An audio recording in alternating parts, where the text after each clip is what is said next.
To be in a jama'at means community. The word in Islam, it means jama'at, community. Allah is Jami, the one who brings people together. People can be brought together for any reason in the world. It doesn't mean that a group of people who come together, they are good. People are coming together to destroy other people. People are coming together to curse other people, correct? People are coming together to build walls. People are coming together to have hate and racism. This is also coming together. This is also community. But is this the kind of community that any spiritual tradition is talking about? No. People can come together for good things. People can come together also for soccer. People can come together to have a jama'at for cooking. People can come together to form a jama'at, to form a community for their own desires, for this world, for ego, and for shaitan. But that doesn't mean these jama'ats, these communities, it is blessed and it is encouraged by Allah subhanahu wa ta'ala. We are coming here together for what? First, you have to know. The khutbah is also saying we must come together. Allah wants us to be together, to not divide.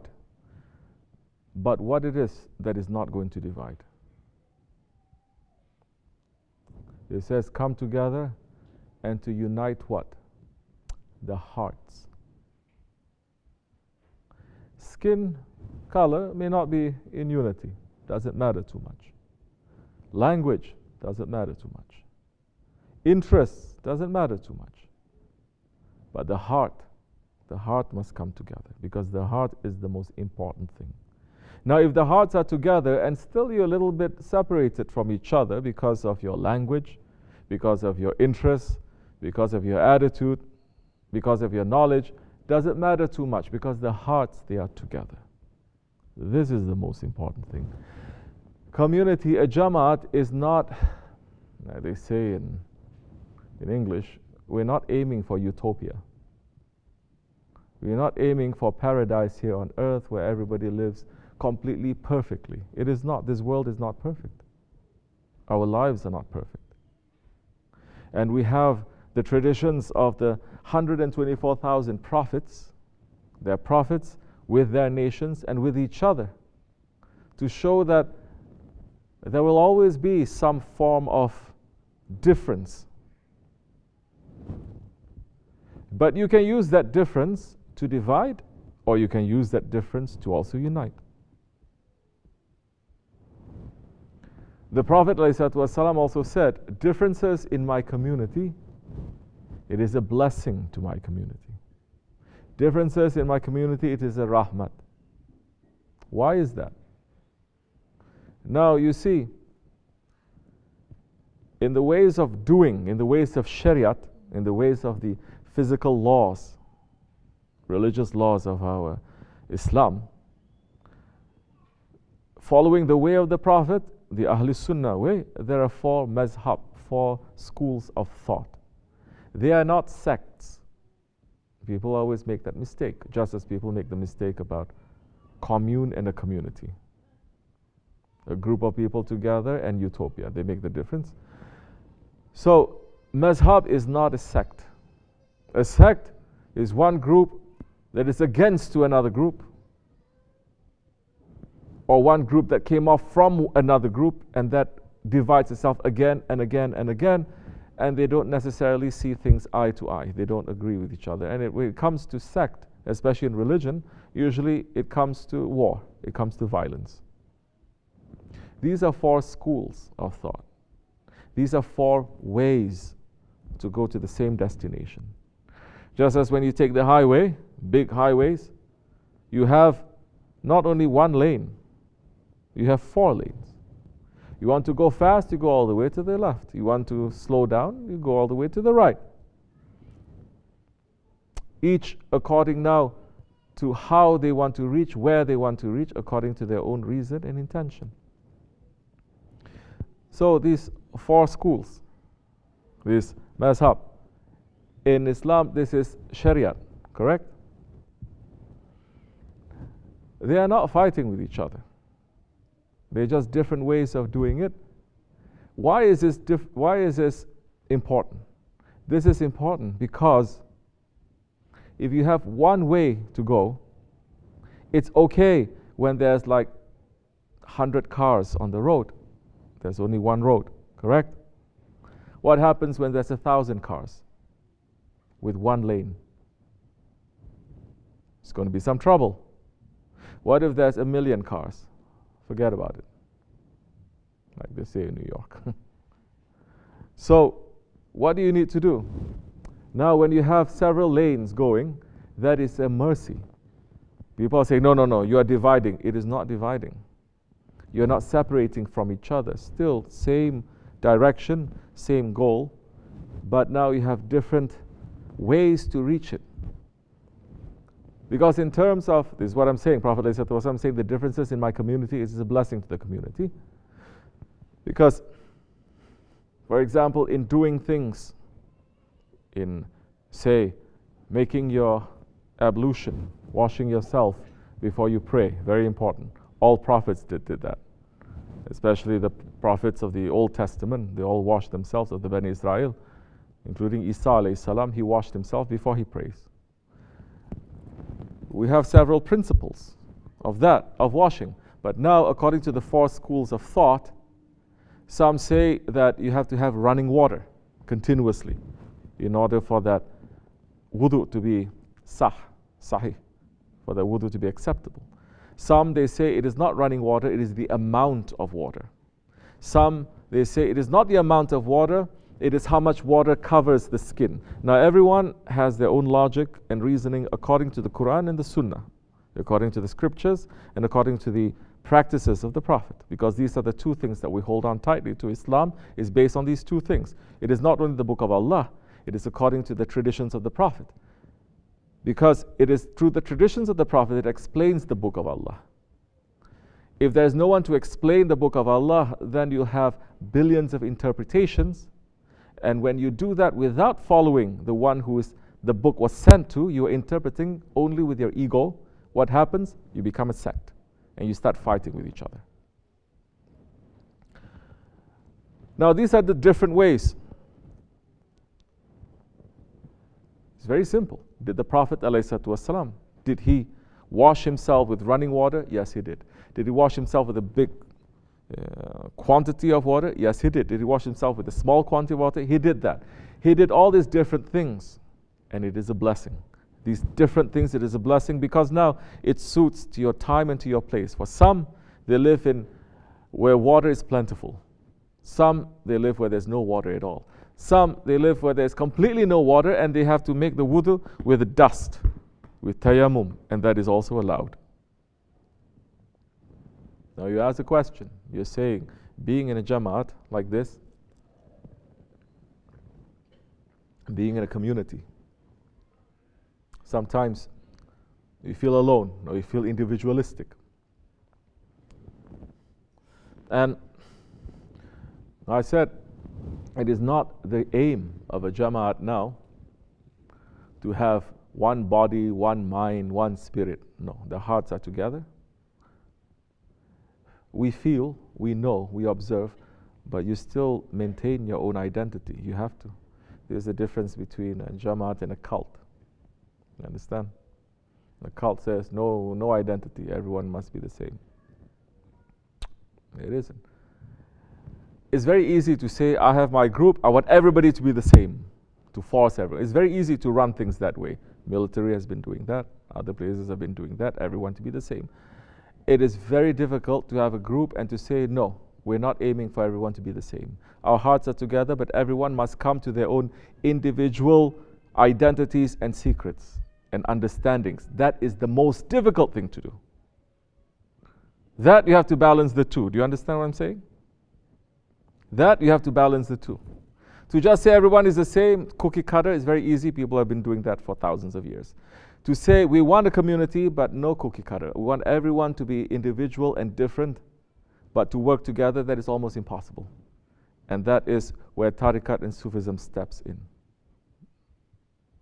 Because Sufism is making everyone to understand the secret that Allah has given to you, that is different from you, different from you, different from you. Because every one of us, we are a proof of Allah's unity, Allah's oneness. Because everyone is individual. Everything in creation is only one. Not two, not three, one. No two blades of grass are the same. In the billions of years that this world has existed, maybe, no two snowflakes are the same. No two drops of rain, they are the same. No two breaths, they are the same. No two steps that you make yourself, they are the same. So man, without any access to philosophy, without any access to very high-level intelligent books, he just to sit and to understand what is around him, he will come to very deep and profound conclusions by himself. Because in reality, Allah has put that awakening into each and every one of us, that knowledge into it just has to blossom, to open. And that opening is not through reading books so much too.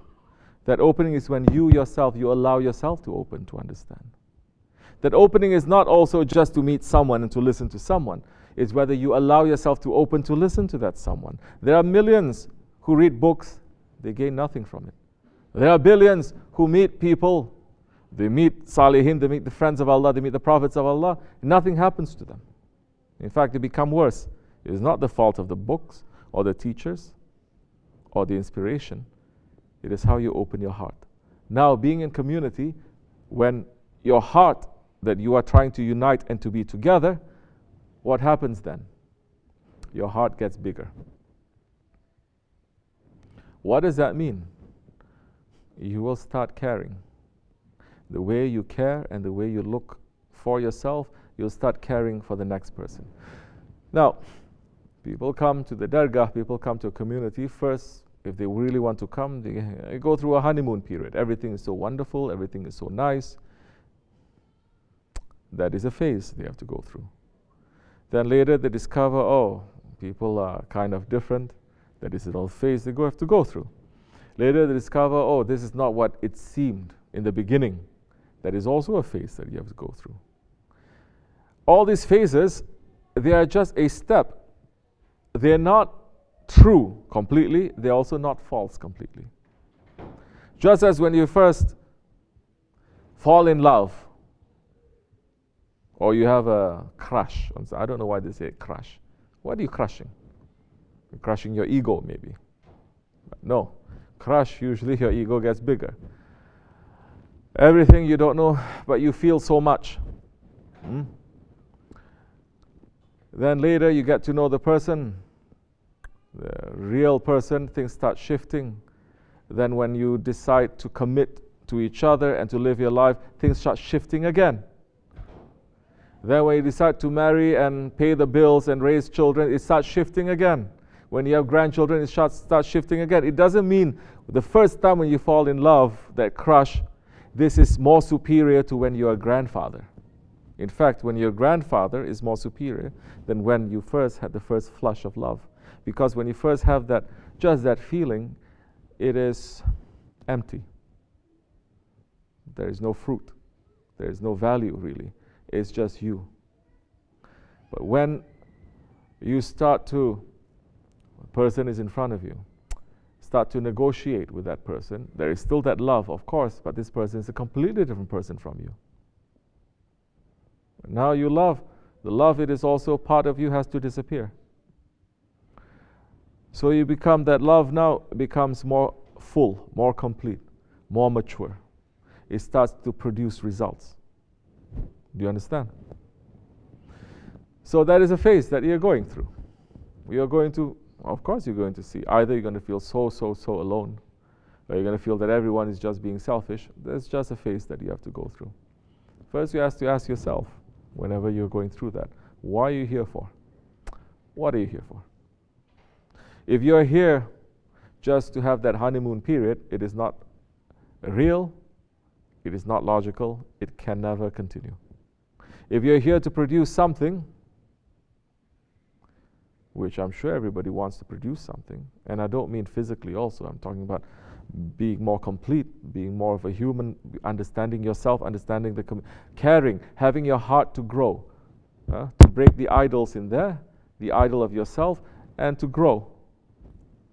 Once you start doing that, there's going to be an amount of pain and understanding, and the pain of understanding. But when you start doing that, you're going to produce results. And that is more valuable now. What you felt before, it was valuable to you, just to you. But later on, just like when you fall in love and you marry and you start being a member of the community, and you start being valuable to others too. So which one is better? Valuable to you or valuable to others? Khutbah is also saying in this way, what it is. It's not only in this way, it's in every way. It's others before self.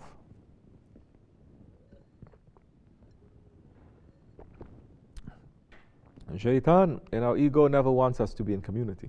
Never. Especially a community of believers. It doesn't. It will look, if there are 100 things and there are 99 good things about the community and one bad thing about the community, every community, like I said, we're not here for utopia. We're not here to make a perfect society. That's not our point. Our point is to discover each other's humanity. What is human, what is divine, and what is ego, and what is shaitan. You understand? Everything has to be there. So, when you're coming in and you are just wanting that utopia, that honeymoon to continue, it is something that is very immature. And shaitan will never leave you alone. He's going to say, although you see 99 things, there's one thing that is wrong, concentrate on that one thing. It doesn't matter if it's community or parents or the one that you love. When the shaitan and your ego takes over, it only wants to look at what separates you. Even if the things that unite you, they are overwhelming. We are different colors. There are more things that overwhelmingly unite us than divide us. Number one, we're all one race, the human race. That is enough. Enough reason. Doesn't matter what color you are, what creed you follow, enough reason. You are one race. And this is not something that one person said. This is what everybody has been saying. All the prophets have been saying. All the saints, all the friends of Allah, all the good people have been saying. What does shaitan and your ego want to say? They want to say, no, you are different. Them versus us versus them. Build a wall. Kick them out. But in the spiritual way, even when you look at shaitan, you're not going to blame shaitan. You're going to say that shaitan, I have those same qualities. You see a wrong person, a bad person in front of you, you're not going to say, this is a bad person, I'm not like that. Once you say that, then you have the dishonor of arrogance. And that's already proof enough that it is not your sense that is speaking to you. It is your shaitan that is speaking, because you find yourself to be arrogant better than that. But our ego is worse than shaitan. So you take lesson. Like what the Prophet ﷺ says, either take lesson or you're going to be a lesson. You understand? So, how are you going to get out from this? After you finish moping and feeling sorry for yourself, when you're ready to just stand up a little bit, start caring for other people. Oh, that person doesn't really care for me. That's not your point, and that's not what you should be doing. It is what you should be doing. It is not what other people are doing. Once you do that, you finish with the exercise. You're not taking value from it. You have to care. And in this situation, the Dar Guide is very specific what you need to be caring about. It's not a vague idea. It's not a philosophy. Number one, take care of your work, of your responsibility. If you drop the responsibility, it doesn't matter if you say how much you love and how much you want to be together, but you're not bringing home the bread. Your family is going to starve. No matter how much you say you love, but you're not bringing home the bread. I don't want to say bacon because we don't eat bacon. We eat bread. You understand? So there has to be a proof for that.